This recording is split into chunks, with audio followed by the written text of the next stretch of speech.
Chapter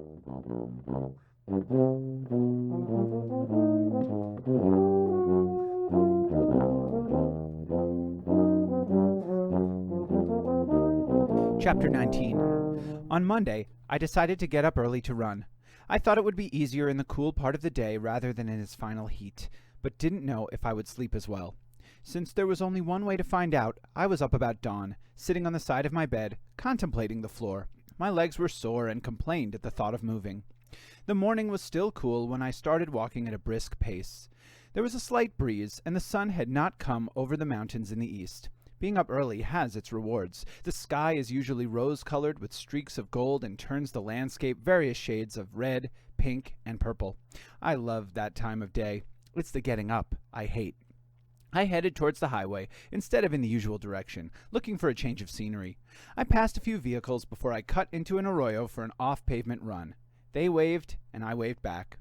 When I started back, I stopped at my father's convenience store. He looked up from bookwork, pleased to see me. "Mija, ¿qué pasa?" "I've been running," I answered in Spanish.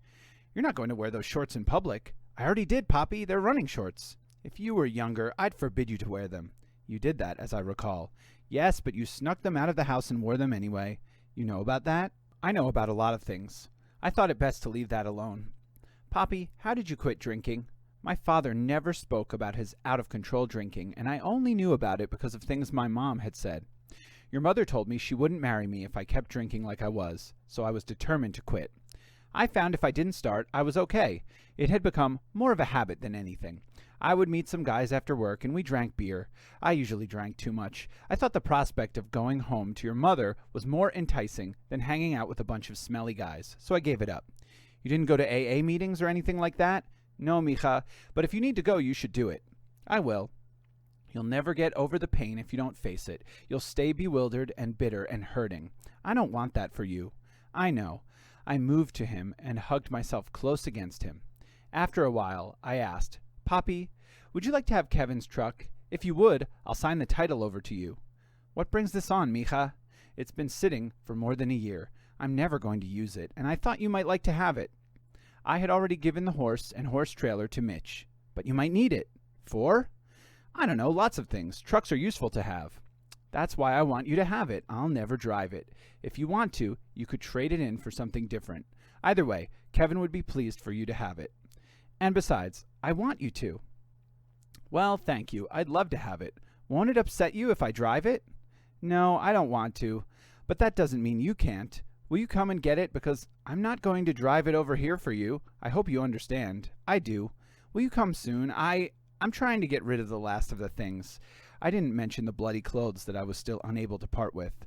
I would give them up, but it wouldn't be today. I think that's healthy," he said. I hugged him again and started to run on, but in a second I turned around. "I don't want to forget him, Poppy." "You won't, mija." His eyes were bright with tears. "You won't." "Listen," Sheriff Duncan said after the usual phone pleasantries. "I've just spoken with your mother, and she's agreed to let us take a cheek swab for DNA. Barney's also going to take her fingerprints and a few hair samples. We'll see if anything matches evidence from the crime scene." I didn't know what to say, so I stayed quiet, waiting to hear what he would say next. If it was anyone else under suspicion, we would have already done this. When I didn't speak, he said, "We have to run this investigation like any other." "That's what we're doing, Sheriff. Your personal involvement may cloud your instincts. Hell, Margarita, even I don't think she had anything to do with the murder, but this must be handled like any other murder investigation. Try to understand that. But the evidence against her is circumstantial." "Yes, but it's all we have. If nothing matches, we have to look elsewhere. If it does, we'll have to look more closely at her." "I know you're right. What about the Bates family members?" "We've already submitted samples of their hair, and besides, the hair you found at the scene is dyed, and none of them dye their hair. My mom colors her graying hair. Flipping through our suspects in my mind, I couldn't think of any who dyed their hair, except Lil, and she was the wrong color." When we hung up, I walked into the main office for a bottle of water. What I really needed was reassurance. I collapsed into Barney's visitor chair. He stopped typing and looked at me. "Did he mention anything about me taking a cheek swab from your mother?" "Yeah, I'm freaking out. It's routine. Try not to worry." He went back to his work, and I went back into my office and turned on my computer and stared at it. Soon, Barney came in and dropped his oversized self into my overstuffed chair. Fortunately for me, I wasn't seated in it. "You worried about your mom?" "A little, I guess. The evidence can't say she did it unless she did it. There's something I haven't mentioned to you." "What's that?" "That earring I found at the scene belongs to my mother." "Are you sure?" "Very sure." "And you were going to tell me about this when?" "I'm telling you now." "You should have told the sheriff." "I can't tell him now. He'll say I was withholding information. The crime lab will tell him soon enough." "They didn't get anything from it, Ricos. The sheriff just faxed some of our reports. Didn't he tell you?" "He might have. I was too busy freaking out to listen." "So what do we have?" "Most of the fingerprints match the ones I took from family members, but there are 3 that aren't theirs and aren't in the system. The hairs we found are from 4 different donors. The earring you say is your mother's didn't turn up anything, so it's possible it's been a while since she wore it. According to the autopsy, the victim was stabbed with a sharp, smooth-bladed knife, like we thought.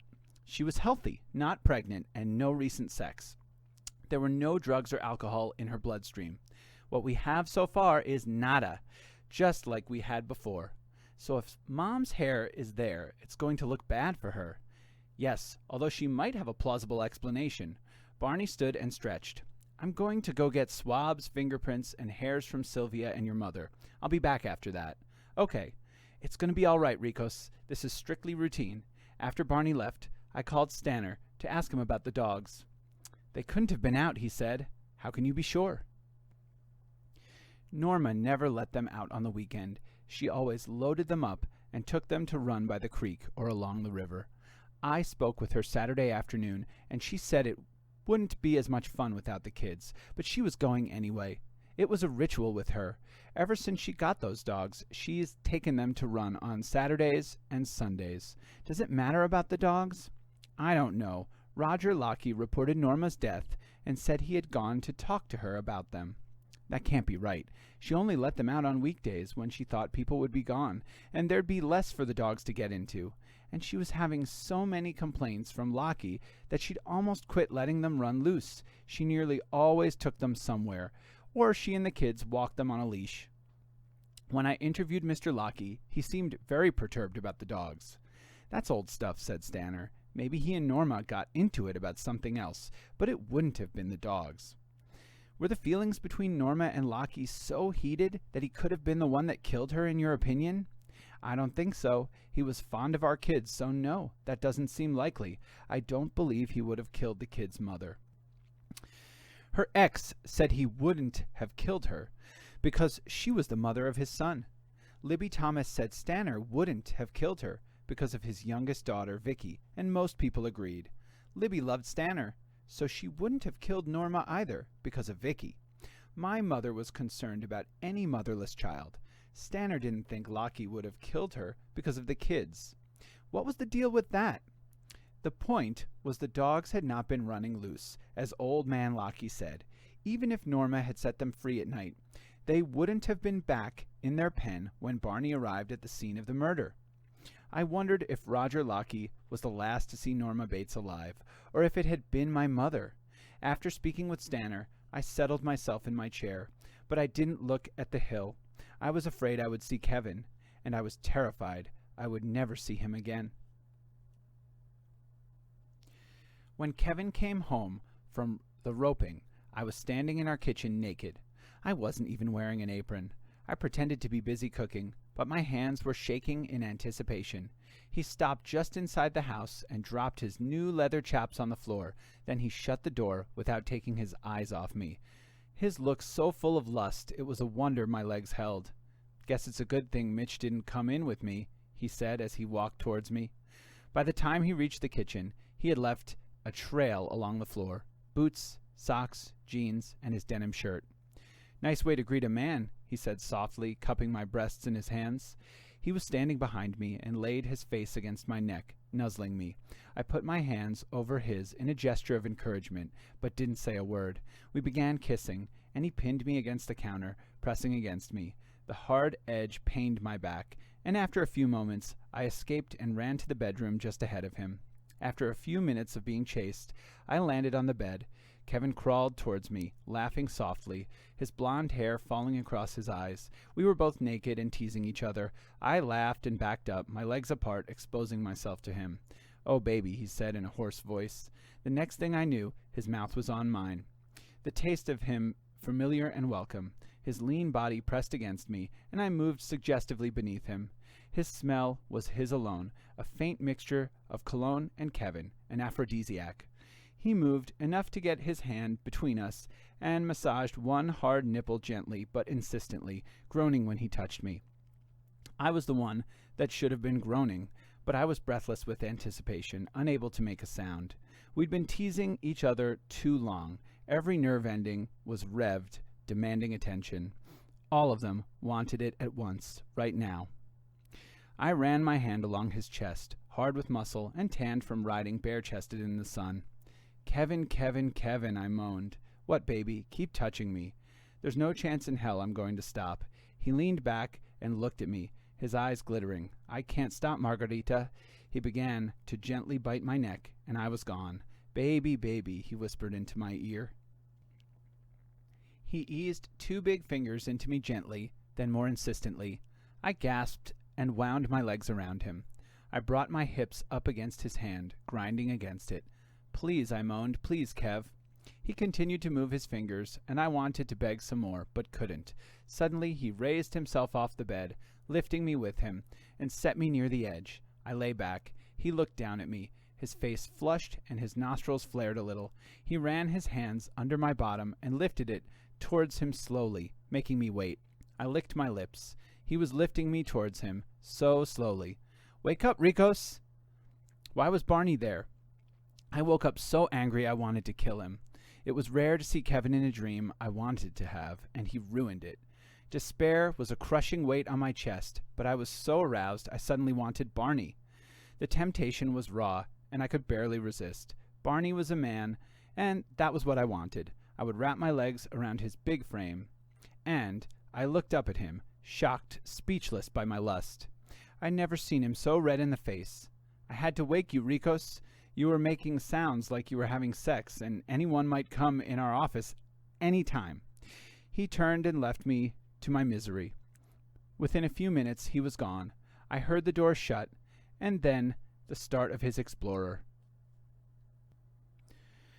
I needed to drink, but was afraid to drink alone. I was afraid to go out where I might see a man. I had to do something or lose my mind. I thought long and hard about Phil and his barely veiled offers. A woman could do worse than Phil. I mentally flipped through the men I knew, wondering about them, rating them, wanting Kevin. Sheriff Ben told me clearly not to hang out in bars. Maybe a fast ride in my Mustang would help. It's midnight blue, beautiful, a gift from Kevin, bought with rodeo winnings. I love it, and its willingness to go as fast as I want, but of course it makes me miss the man who gave it to me. I put a 6-pack of long necks in a cooler and drove towards the Rio Grande, breaking nearly every traffic law in the state of Texas, except I was wearing a seatbelt and didn't drive through a red light. But that's only because there isn't one. I was speeding, drinking while driving, had an open container, was weaving over the center line, and incorrectly passing other vehicles. If I had stopped me, I would have taken me to a holding cell to cool off. That gave me a half-hearted laugh. I flew through the resort town of Lajitas to a promontory above the river. It's a place where a low wall built of native rock follows Highway 170 for several hundred feet. It is dedicated to the memory of a local man and intended to be a rest stop, a place to admire the Rio Grande. I parked in a pullout, got a fresh beer out of the cooler, and sat on the wall to drink it. I could smell the river the minute I got out of the car. It had an earthy, damp smell that I associated with trips into Mexico and rafting and canoeing adventures. It was a smell I had loved since my childhood, and I found it oddly comforting. I watched 3 Mexican cowboys ford the river in the last of the dying light. The ropes tied to their saddles reminded me of Kevin. Everything about them reminded me of him, except for their coloring.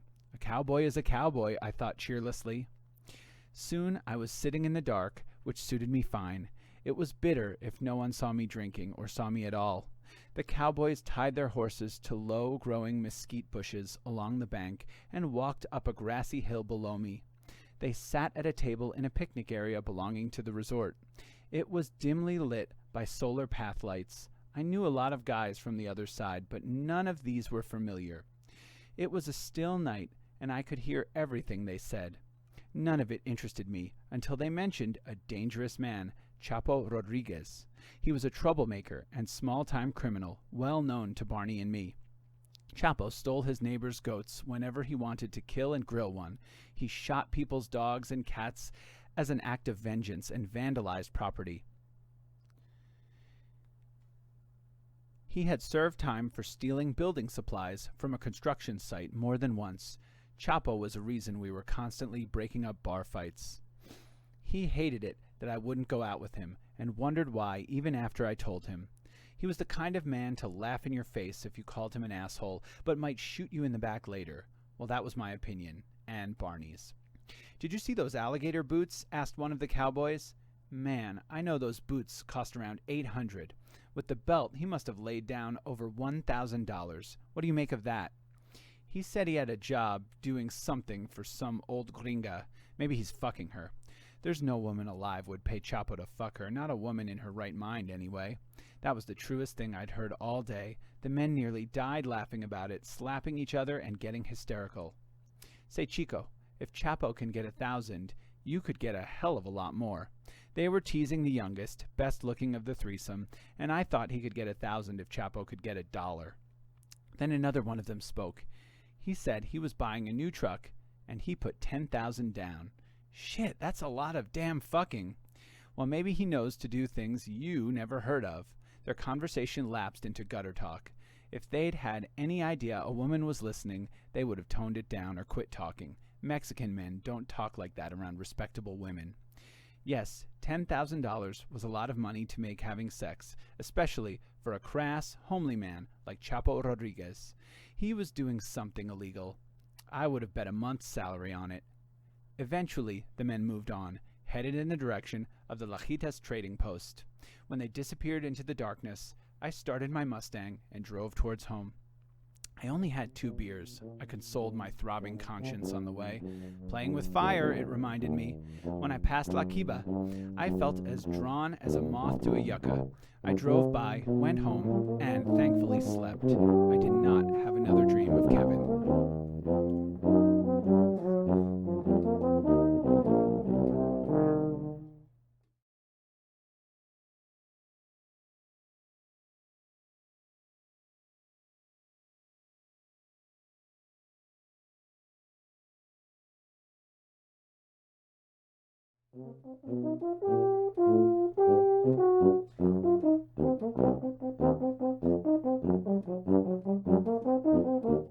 Chapter 20.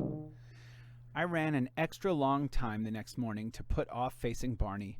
He'd hurried out of the office after the dream incident, before I'd found the courage to rise from the chair, and I hadn't seen him again. He was seated at his desk drinking coffee. As I came in, I started to blurt an apology, but he held up his huge hands. "Stop right there, Ricos. Nobody can help what they dream." Again I started to speak, but he interrupted. "I assume you were having a really good one." His mouth curled and trembled like he was trying not to laugh. "Yeah," I said, and disappeared into my office and turned on the computer. I avoided the chair, as if it was possessed, and stood at the window instead. I longed to see Kevin, and at the same time, didn't. Anyway, he never showed up at my window again.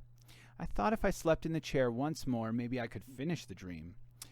But I would have to get rid of Barney first and lock up the office, and anyway, it didn't seem possible. Kevin was gone, and dreaming wasn't going to cut it. My hill was resplendent. I watched a pair of lively cactus wrens picking insects out of a yucca. They're noisy birds anyway, but suddenly they began to scold and complain a notch or two above their normal level. They began swooping and diving at something on the ground. I thought a cat, but instead a lone coyote slunk away from the hill and disappeared into the desert. When I checked my email, I had 15 from Jimmy Joe Blanks, all begging me to let him into my life. He could satisfy me. He could make me happy. He would do whatever it took. Blah, blah, blah. His letters ranged from verbose, flowery expressions of undying love to borderline pornography. I forwarded them to Sheriff Ben with a note. This man is stalking me, Sheriff. I have repeatedly told him I don't want to date him. His behavior is unprofessional, but more than that, I think he's crazy, and he scares me. I copied Barney so he would understand my actions. After a while, I walked back into the front office and sat across the desk from Barney. He looked at me, a little wary. Barney, I just sent you a copy of 15 emails from Jimmy Joe and a letter I sent to the sheriff. Did you say 15? Yes, 15. Jimmy Joe is stalking me. He calls nonstop, writes love letters, and now emails. And wait till you read them. It's freaking me out. You did the right thing. All this time, I thought he was an okay guy because he's a fellow deputy. You can't assume somebody is okay because of their job. No kidding. I overheard something last night about Chapo Rodriguez, I said. What's he up to now? He's doing something illegal. Seems like we can assume that since we're talking Chapo. He's come into a lot of money suddenly. His friends said he was doing some kind of special work for an old gringa. My guess is he's gotten involved in drugs, Barney said. It was bound to happen. Possibly. What are you thinking, Ricos? What if he did a murder for hire? You're thinking he did Norma? Maybe. I've been wondering about that empty pack of rojos I found at the scene. He smokes them. Him and millions of other Mexican guys. In Mexico, yes, but in Terlingua, no. When did you become an expert on what Mexican men smoke? I observe people. I grew up surrounded by Mexican men, and even my father says American brands taste better. Most of the smokers I know smoke Marlboros or Camels and other macho brands, not Mexican cigarettes. That pack could have gotten there a lot of different ways, like on the wind, for one. Right, but you know what Sheriff Ben says? There's no such thing as a coincidence in a murder investigation. Yes, but in real life, there are coincidences. He paused, watching me. You're stuck on Chapo, aren't you? Not stuck on him, but I think he's worth considering. He's a callous guy, and a callous guy stabbed Norma in her heart. And how many around here can you imagine doing that? You have a point, but we can't make him guilty just because we don't like him. I gave him a look. Everyone suspects that Stanner had Norma snuffed. Who would he get to do something like that? Chapo. Right. I'm going to check around, that's all I'm saying. Chapo doing Norma makes sense. He would have gone in, stabbed her, and gotten out of there. It looked like she struggled, but Chapo wouldn't have given her much of a chance. I shivered at the thought of waking up to Chapo in my house, Chapo with a knife. The other thing about drugs, I said, is that you don't get rich suddenly. As far as we know, he's not been involved before, so you can't tell me he jumped in and has already made a huge success out of it. For one thing, how would Chapo make a huge success out of anything? Well, if he offed Norma, that was a success. Oh, no, it wasn't. I mean, if he killed her, we'll get him. I don't think getting the needle in Huntsville is an indication of a successful life. Not exactly a thing to make your mama proud. You're a trip, Ricos. Knock yourself out. Just be careful around him. Don't forget you've had trouble with him before. How would I forget that? If he sees you sneaking around, he's going to think you want him. Be careful, that's all I'm saying. I'm just going to take a look at his truck when I have a chance. Well, okay, but you know what they say about Mexican men. What's that? Admiring their big old pimped out trucks is like admiring their dicks. But I don't guess we should talk about that today. Good plan, I said, and felt my face burn. I stopped at my dad's to see what he knew about Chapo. My father usually knows everything happening in our community. People confide in him because he's trustworthy, listens intently, and doesn't interrupt. He taught me early that if I want to know something, I should let others talk. Listening is an art, and it pays. His motto. He hugged me, and we established that we were both doing fine. Have you heard anything about Chapo getting involved in the drug trade? I asked. No, mija. Who would trust him to carry drugs? He can't keep his mouth shut, and is always bragging. He looks for trouble, and would hardly be a blend-into-the-wall mule. He would want to start at the top, and anyway, somebody would have shut him up by now.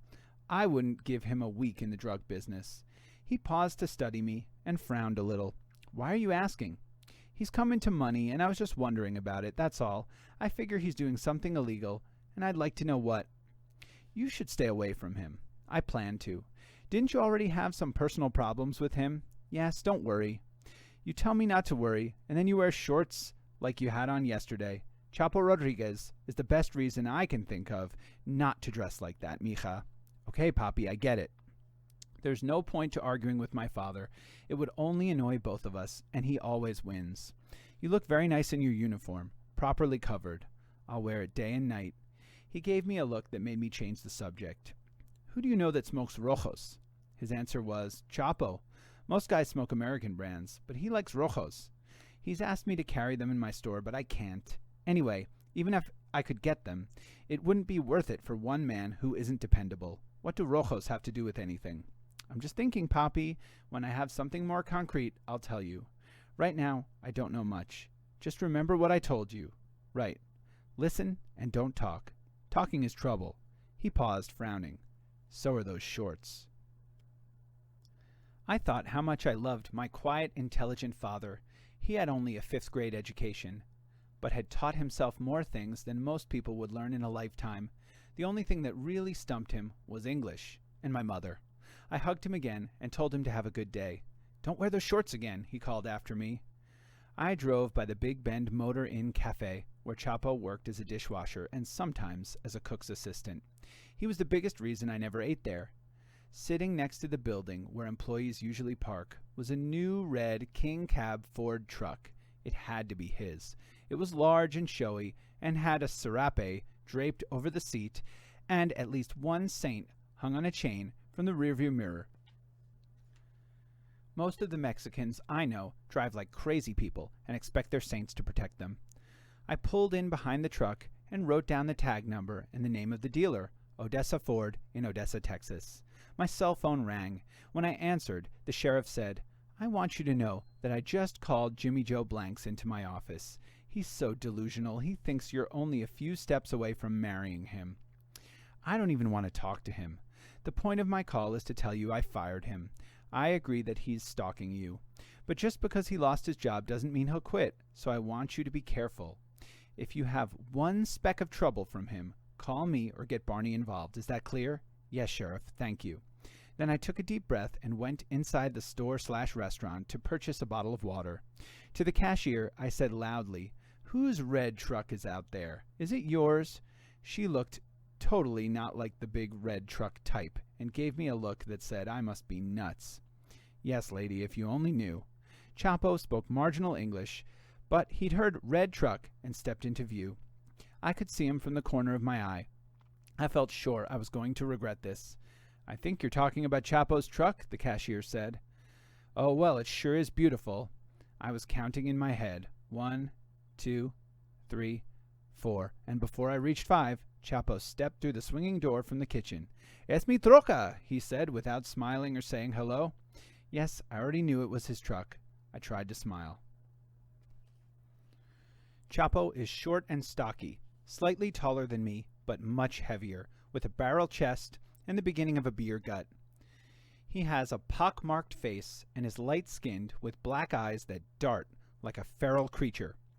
I know it's hard to tell about a person by looking at them, but Chapo is the evil stranger, the man you don't want to meet in a dark alley, a man you want to keep away from your children. He jerked his head towards the side door. You me go look, he said, attempting English. What Barney had said about Mexican men showing off their trucks gave me pause, but I thought that applied to all men, not just Mexicans.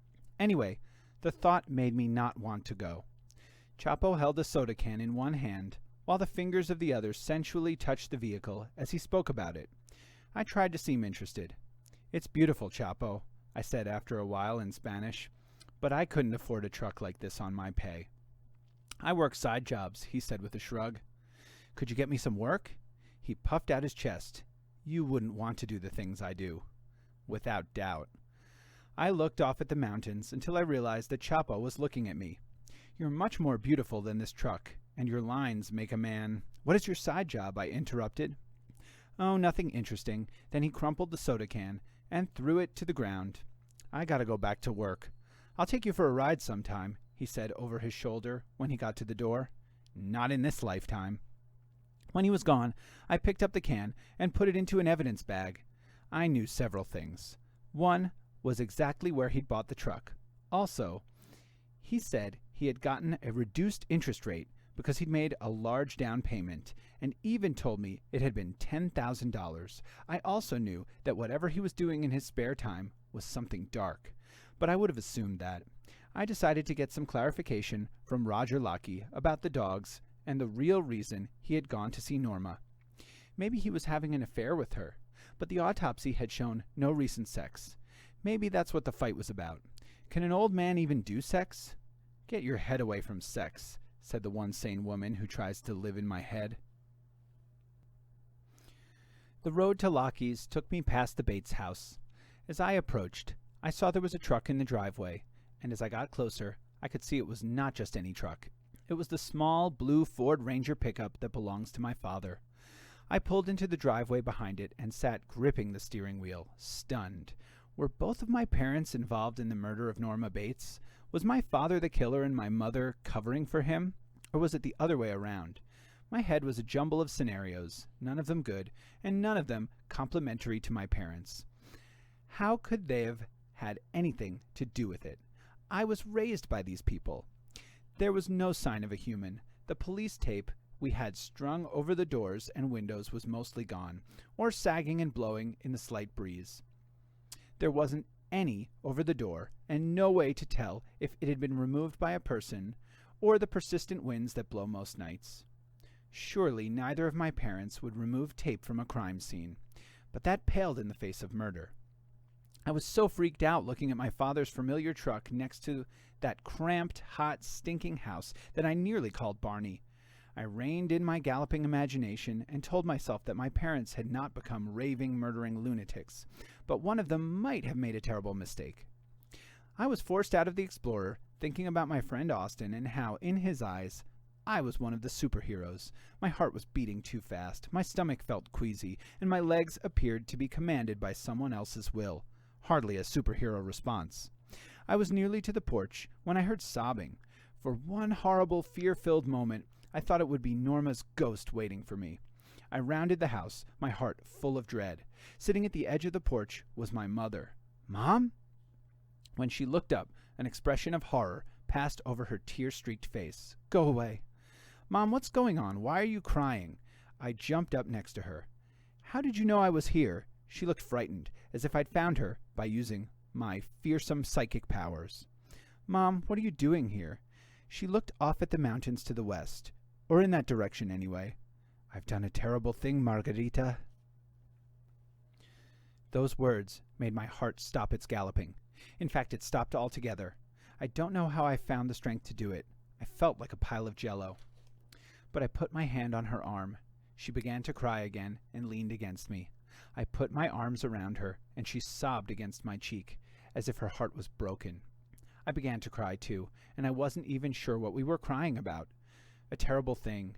She said she'd done a terrible thing. I thought about all the times she'd held me like this when somebody hurt my feelings, or I'd been injured, or life had otherwise bitten me in the butt, taking away Kevin, for instance. "Mom, you have to stop crying so I can stop crying." I wiped my face on the sleeve of my uniform, forgetting it was my uniform, forgetting everything except the terrible thing. "What is it? You can trust me." "I can't tell you." "Mom, you're on Norma's back porch." "It's not hers now," she said with attitude. "Why are you here is my point." "I can't tell you. You're the last person I want to tell." "Well, Mom, you've got to tell somebody." "Oh, no, I don't." "Mom, you're in Dad's truck, sitting on Norma's porch crying. You need to tell me what you've done so I can help you. I assume Dad's not here." "Of course not. I borrowed his truck so I wouldn't be recognized. Everyone knows that truck of mine." "Why are you being so secretive? Tell me, Mom, so I can help you." "I came to look for something, but I looked in the window and I saw the blood on the floor. Blood doesn't bother me, but it's all black and—" "What did you want to look for?" "Margarita, that's what I don't want to tell you." "Did you leave something there?" "No, it's that she had something of mine." "What could she have had that's yours?" My mother sighed, as if she was losing patience with me. She took a deep, shuddering breath. Norma had letters and photos that were none of her business. The truth is, she was blackmailing me. I had 50 questions at once, and not one would come off my tongue. My mother had killed Norma because of blackmail? It seemed too small-town murder she wrote. Don't look at me like that. You haven't even heard the worst part yet. You're going to tell me you're the one who killed her. My mother gave me the angry, amused, disgusted look she used to give me when I talked back to her. She reared back like she was going to slap me. My mother had never hit me. For heaven's sake, Margarita, I'm not a criminal. The thing was, she didn't say it like she meant it. My hands went to my head. I think I was going to tear my hair out. Maybe I was going to slap myself. I felt like I'd gone insane. Mom, start at the beginning. What could Norma possibly have found to blackmail you with? That's none of your business. Man. What does anything you did have to do with Norma? Stop asking me questions. It's my job. I'm trying to find a murderer. Often blackmail is the reason for murder. You do the math. I didn't murder her. I'm trying to make sense of blackmail and murder, and you being here in Dad's truck sitting on Norma's porch crying. My mother made no move to enlighten me. Mom, if Norma had pornographic photos of you or whatever, why didn't she come forward with them during the lawsuit? She tried to discredit you every possible way. Why not use them then? Who said anything about pornography? What an imagination you have. No kidding. We can sit here all day, but I can't tell you the details. You're my daughter and I love you, and it has to do with that. It has to do with me being your daughter? My head had begun to pound. She wanted me to admit that I'd stolen money from Doctores Fronterizos and step down from my position. She wanted me to say publicly that I was in the wrong and she was right all along. What were you going to do? I don't know, but I wasn't going to bow to her demands. Mom, this just makes things look worse. It's more circumstantial evidence against you. People go to prison all the time on crap like this. You aren't going to tell anyone. My point in coming over here was to get the things she stole. Nobody has to know. Mom, I have a professional obligation to tell what I know, not to mention a moral one. This can't stay between you and me as mother and daughter. I don't see how, but even if I never said anything, don't you suppose that half of Terlingua has seen my Explorer here and Dad's truck? I'm surprised nobody has stopped to see what's going on. You know how this place is.